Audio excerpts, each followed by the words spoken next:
Hi and welcome back everyone. This is our Invasion Games scheme of work. We're at week 1, so we're going to share the core content. We're then going to share some games that you can use as part of your PE lesson before sharing 3 top tips to help your PE lesson go even further. Our key content this week is an introduction to both the attacking and the defending principles of Invasion Games. It's essential that all children learn these so they can quickly grasp and then excel within a huge range of sports, games and activities. So Invasion sports. Roughly speaking, this is 2 teams that share in the same area and try and outscore the other team. The attacking team are the team with the ball. They aim to get into their opponent's territory to increase their chance of scoring. The further they make it into the territory, the easier it is to score in the goal, the hoop or the try line, depending on the game you're playing. But it's not that simple. There is a defending team. The defenders, who don't have the ball yet, aim to guard the area, protect the goal and ultimately steal the ball off the attackers. If they manage to do this, the defenders now become the attackers because they've got the ball, and the attacking team are now defending because they don't have the ball. You will have seen loads of renditions of these types of games before. Football, rugby, hockey, basketball are all examples. Now this next bit might seem like a lot, so bear with me. The attacking principles are movement, creativity, support, dispersal and penetration. And the defending principles are pressure, patience, cover, compactness and balance. Now I know what you're thinking. Wow, this is too much! How am I meant to remember all of that? I'm only here for the games. I know, and that's why we're going to share the games after looking at just 2 of the principles.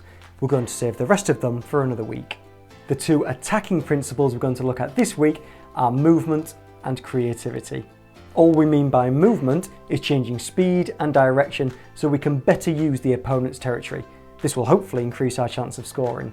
And the second one is creativity, looking at deception and novelty movements you might be able to use to catch your opponents off guard or surprise them, again increasing your chance of scoring. And our first game is Battlefield. You're going to set up 2 end zones for the children and a halfway line. Children are safe in their own half of the pitch.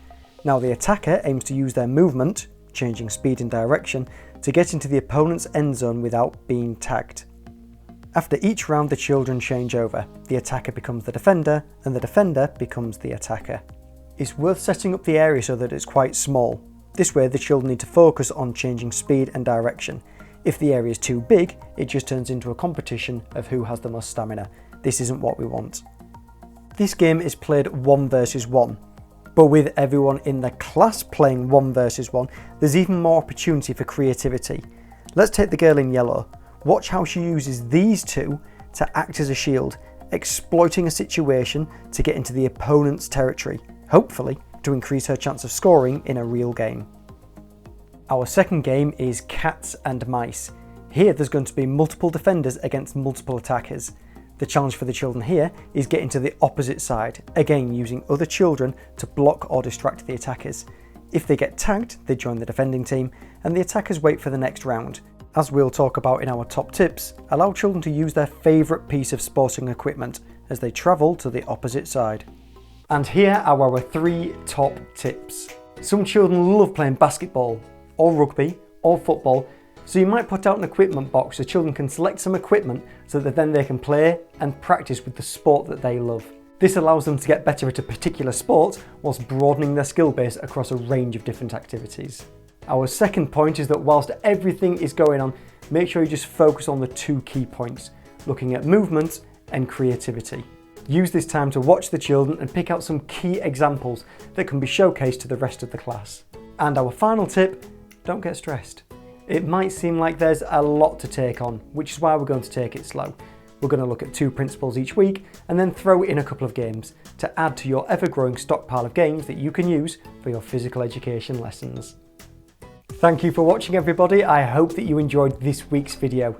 If you did, then please like and then share the video with anybody else that you feel would benefit from it. And as always, remember to subscribe so that you can catch next week's video. I'll see you then.